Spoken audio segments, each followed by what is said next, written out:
FBI issues warning as South American gangs terrorize professional athletes using elaborate schemes. Wow. But wait a minute, wait a minute. Remember the mainstream media told us that Trump and MAGA was making this stuff up?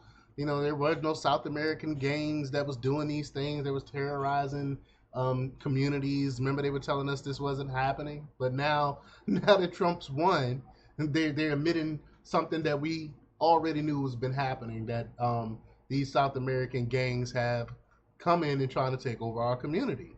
So we're going to talk about it. But before we get started, go ahead and hit that like button, share this out so we can get this information out there. Subscribe if you're not already a subscriber, and hit that alarm bell so you know when I'm putting out new stuff. Also, check out my link tree in the description. Has a link to my Patreon. That's where I talk about things that I can't talk about here. There's also a link to my Instagram and my X account, so follow me there as well. All right, so let's get into this news. All right, now this comes from the Gateway Pundit. They report that if this story confuses readers as much as it confused me, then we all should be forgiven. After all, establishment figures and their media allies reliably informed us that during the 2024 presidential campaign, then candidate Donald Trump had wildly exaggerated tales of marauding South American gangs in Aurora, Colorado, and elsewhere. Remember that? Remember they say we were making this up when we literally had a video of them what is it, TDA, actually out there knocking on people's doors with automatic weapons and semi-automatic weapons and stuff like that, and knocking on people's doors. We had them on the Ring camera and stuff, and the media totally ignored it and pretend like none of this stuff was happening. Remember that? On Monday, ABC News reported that the FBI had alerted professional sports leagues to a pattern of well-coordinated robberies carried out by South American criminals who have targeted high-profile athletes. Now, I've been talking about them targeting well-off communities for for years now. I've been talking about this. This been happening. Now the FBI is finally speaking out against it. This been going on for years. But the criminals have used elaborate planning, including surveillance and burglarized athletes' homes. Quote, these preparation tactics enable theft groups to conduct burglaries in a short amount of time. Organized theft groups bypass alarm systems, use Wi-Fi jammers to block Wi-Fi connections and disable devices, cover security cameras, and obfuscate their identities, per an FBI liaison information report obtained by ABC News. The athletes' homes have made for vulnerable targets, in part because the athletes' predictable travel schedules. I mean, they know where they're going to be gone. They know when they have games, right? Incredibly, between September and November, quote, organized theft groups allegedly burglarized the homes of at least 9 professional athletes, per the FBI report.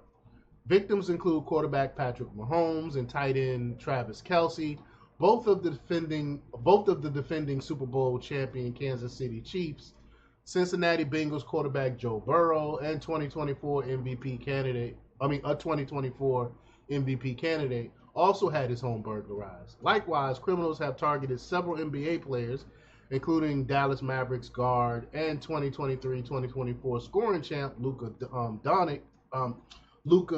Doncic. In other words, the South American gangs have brazenly burglarized the homes of some of the America's most prominent athletes. Now they got the FBI on this. But fortunately, the alleged crimes have unfolded when the athletes and their families were not at home. Thank God. Quote, while many burglaries occur while homes are unoccupied, some burglaries occur while residents are home. That's scary. In these instances, individuals are encouraged to seek law enforcement help and avoid engaging with the criminals, as they may be armed or use violence if confronted, the report reads. Police don't show up until after something happened. You need a weapon to protect you and your family.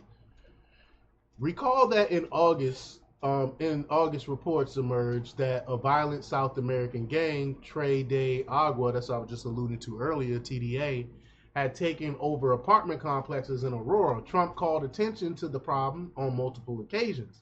As usual, liberals lied about the reports and dismissed Trump's concerns. As usual, subsequent events proved those liberals wrong. Trump, now president-elect, enjoys a mandate from voters to arrest and deport illegal immigrants, including criminal gang members. Perhaps that helps explain why so many athletes have expressed joy in the wake of Trump's election victory. After all, bold and skillful South American criminals have already demonstrated that wealth and fame will not insulate those athletes from the effects of Joe Biden's open border. At least the FBI has told the truth for once, right? In light of such high profile victims, perhaps the establishment media might soon do likewise. Um, yeah, so I wonder if the mainstream media is going to come out and report on this if they haven't already. If they are, they're probably just going to gloss over it and be like, yeah, some NBA players and NFL players got their house robbed, but they won't talk about why this is happening. They won't talk about the implications from the open border. I can guarantee that. But y'all let me know what y'all think about this. Leave your comments down below. Like, share, and subscribe. And check out jjthepsychotherapist.com for the latest in news. Until next time, peace.